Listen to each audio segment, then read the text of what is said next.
Yo, what's going on, homies? It's your boy Stumped, back from the OPTC video, and in today's video, we have the information for the Egghead Final Phase, Super Sugo Fest, 5 Elders gathered. This should be the final part to this big Egghead Final Phase, Super Sugo Fest situation. We have the last 2 of the Elders, and in today's video, I'm going to be doing a bit of a where should you summon video. This is, look, it's a Super Sugo banner. I'm not going to tell anyone not to summon here. Like, yes, you should be summoning. There's no reason not to summon. Like, we have New Year's coming up, obviously, in, like, what? If you count October and then December, like 3 months' time, the 11.5 anniversary characters, they will be obviously anniversary exclusives, and those banners will be illustrious as well, but like they are a bigger skip than something like a Super Sugo Fest banner. So if you're skipping this banner, look, kudos to you, like hats off, but all these elders, they are going to come together and they are going to create that sort of like the, what's it called, the Infinity Stone team.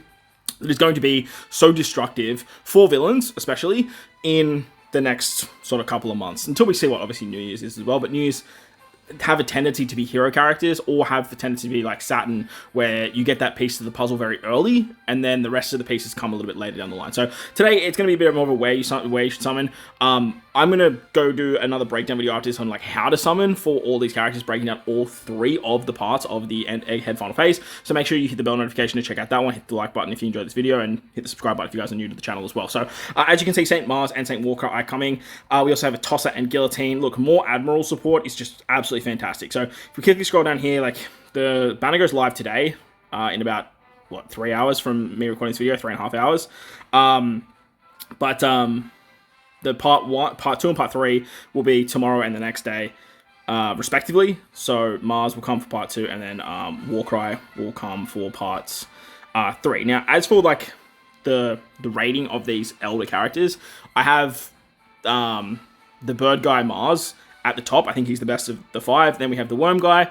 Probably then have something like Saturn in there at 3rd, and then Ethan, and then finally wrapping up with Warcry. So if you guys want to skip Warcry, and then, or skip maybe like you have, say, you skip the worm, like it's a bit of a weird one, because like I said, I do think everyone should be summoning for these characters, because like I said, like these characters are going to be like the definitive evil or bad guy driven team for a very, very long time. I can't really see Driven getting any more help than what you have right here.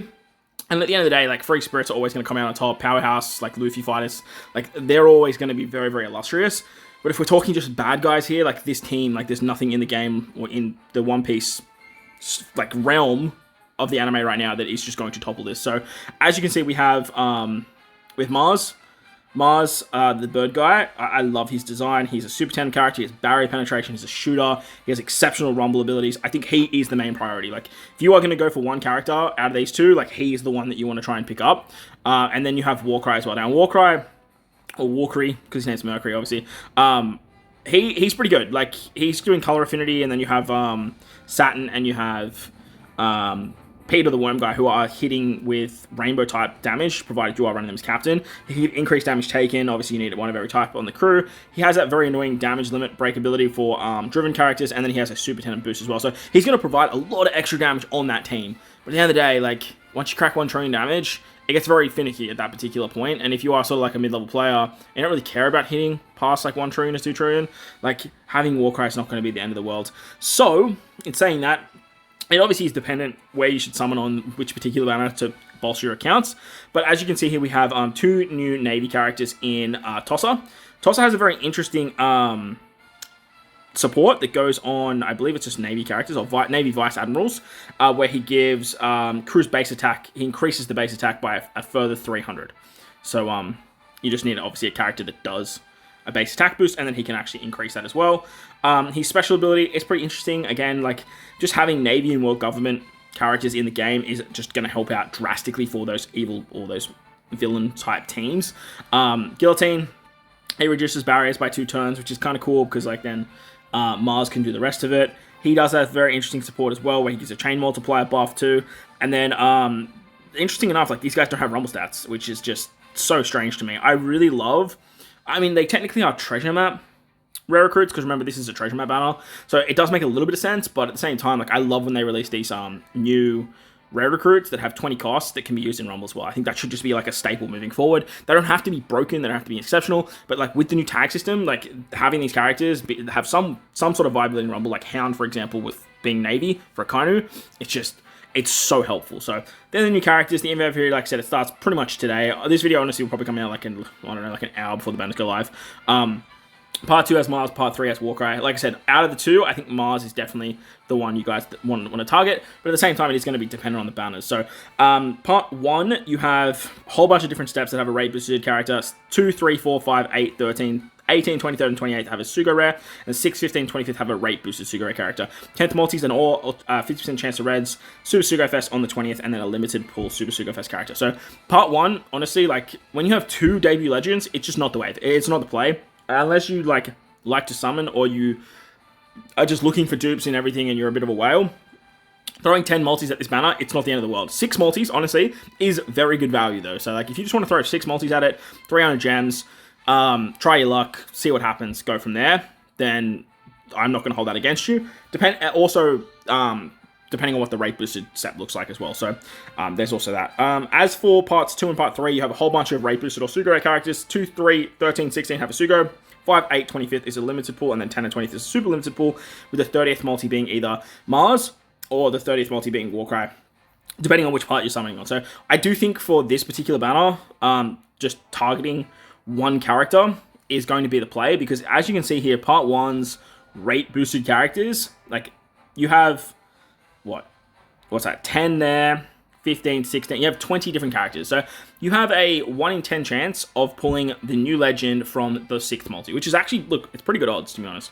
On top of that, you also have, a 4 in 20, which is 2 in 10, a 2 in 2 in 10 chance of getting a Sugo, Super Sugo Fest character as well. So these characters are very good. Obviously, Rox, Luffy, all exceptional units, and then the 2 new characters work really, really well too. But then you take a look at the treasure map characters, and like, it starts to get a little bit weaker here.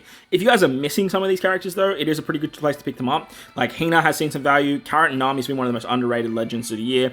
And, last 2 years. And then Frankie's also really, really good for Grand Voyage challenges. So if you are missing Frankie, it's a good place to pick him up here. Tashigi, she's okay. Like, she's good in treasure map speed teams, but, like, not really valuable everywhere else.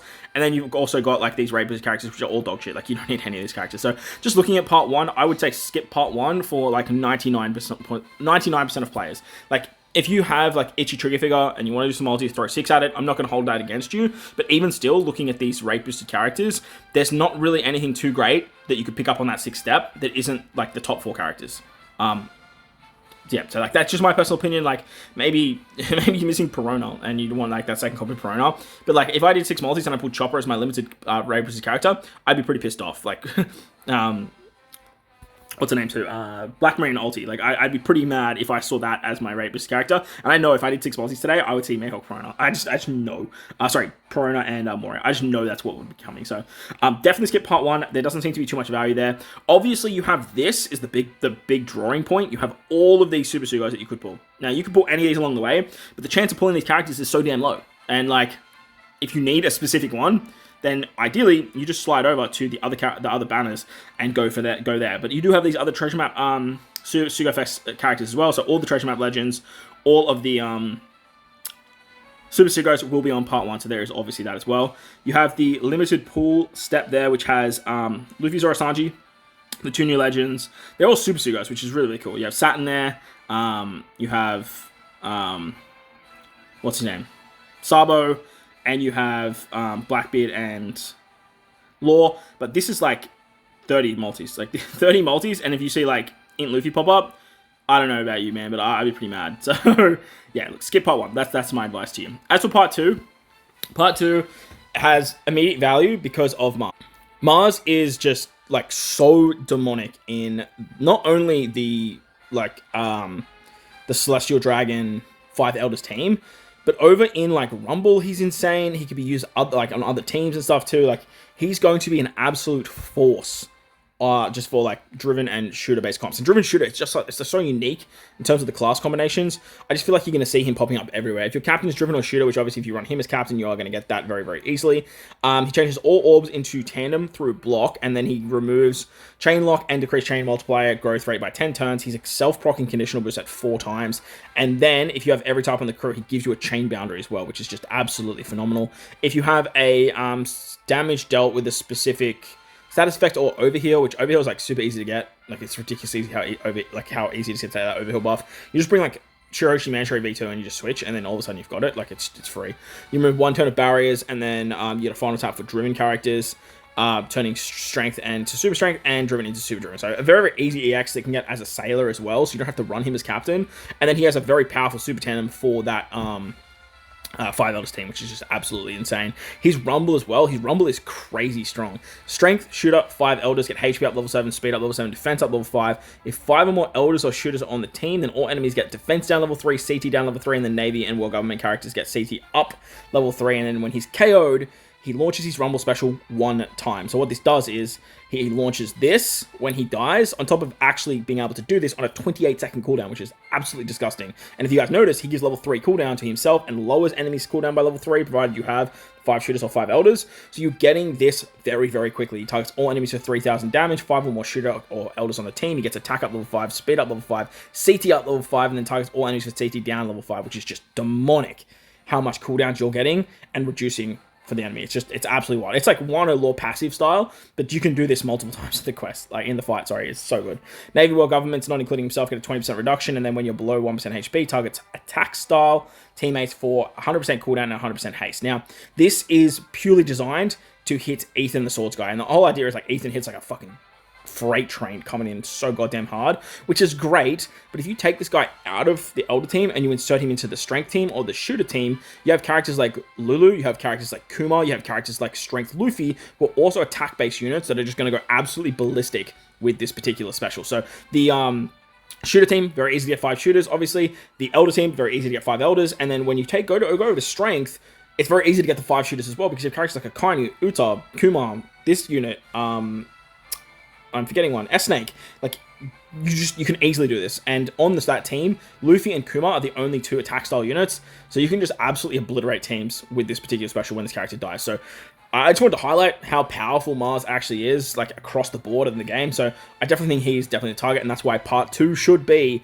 the main focus for a lot of people. On top of that, Saturn's here as well. Like, if you guys are missing Saturn, or if you guys are looking for Saturn dupes, this is a great place to do that. You also have Shanks vs. Kid, fantastic character. Luffy vs. Kaido, fantastic character. And then Sabo, who's exceptional as well. The bottom row there, they're pretty old, but like Int Luffy still holds value. Kaido, Shanks, and Yamato Ace is fantastic starter legend. Then you also have the dynamic character of Luffy Zoro Sanji, which is just absolutely fantastic because they are just incredible for big damage teams. They're incredible in Rumble as well. So this part has just like, what, 6 to 7 absolutely incredible Super Sugo characters. And hell, if you don't even have your Int Luffy at level 150, we were using him in the latest Super Boss. He was the key to the highest damage team, so there's also that as well. Treasure Map characters, you have some very good characters here. Nami Karina obviously being the big one. Atlas is fantastic. Izo Kiku is incredible in speed farming teams. Lucci and Kaku, if you guys are missing that character over in speed farming treasure map teams, I'm always bringing them because they're always boosted. You switch with them, you do damage, you use their special, you do damage, and you just bring one character to just be your wave clearer. It's phenomenal how powerful that is when you are speedrunning treasure map. And then Stussy and Buggy are illustrious characters that haven't really been on too many banners. A lot of people are probably missing them too. As for the regular Sugo Fest characters, it gets better and better when you are looking at shooter-based comps. If you are still missing Uta at 150, there's Uta here. If you're still missing Usopp Lilith at 150, there's options to get them here. But as for the rest of the characters, like Ace is great, Pudding's great, the Sword's great, Lilith can be pretty good, and the rest is just kind of whatever. The limited pool step, it's pretty strong as well, obviously being just like all like treasure map characters and Super Sugos, but Usopp, Lilith, and the Sword Donnies that they've just, and Burgess actually, a cheeky little Burgess there. But then the super limited step is actually just fantastic. Usopp, Lilith, and Uta being the only characters that are just regular Sugos.